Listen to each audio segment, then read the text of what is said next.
Wat sê die Bybel? Net die skrif, geen opinies. Wat sê die Bybel oor hoop? Hoop beteken nie dat alles altyd goed uitwerk nie. Dit beteken wel dat ek op die Here sal bly vertrou. Ek hou vas aan die hoop wat ek het. Kom ons kyk wat sê die Bybel oor hoop. Ons lees die volgende 5 verse. Jeremia 29 vers 11, Romeine 15 vers 13, Hebreërs 11 vers 1, Psalm 39 vers 7 en Lamentations 3 vers 21, klaagliedere, as ek nie dit verkeerd het nie. Kom ons kyk wat sê die Bybel oor hoop.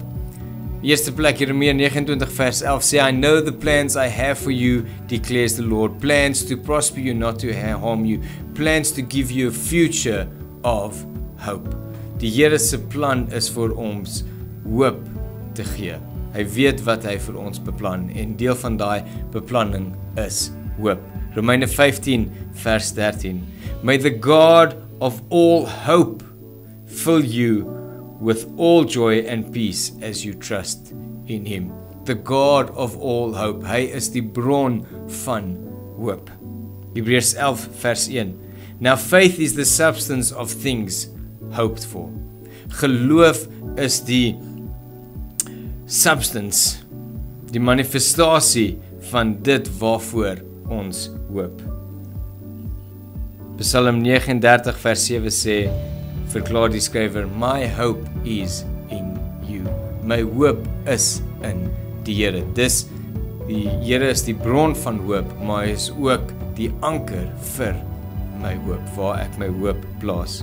En klaagliedere 3, Lamentations 3:21-23, because of the Lord's great love, we are not consumed. En dan gaan hy aan en hy sê, great is your faithfulness. Ons kan hoop, want die Here se getrouheid is groot en wonderlik, en hy sal ons nie in die steek laat nie, solank as ons vertrou op dit wat Bybels is. So, wat sê die Bybel oor hoop? Die Here weet wat hy vir ons beplan. Hy beplan vir ons hoop, 'n toekoms. Romeine 15 vers 13 sê, hy is die God van alle hoop. Hebreërs 11 vers 1 sê, faith is the substance of things we hoped for. Psalm 39 vers 7 sê dat ons hoop in die Here is. Dis waar ons hoop plaas. Hy is die anker vir ons hoop, en klaagliedere sê vir ons, sy getrouheid sal ons nooit in die steek laat nie.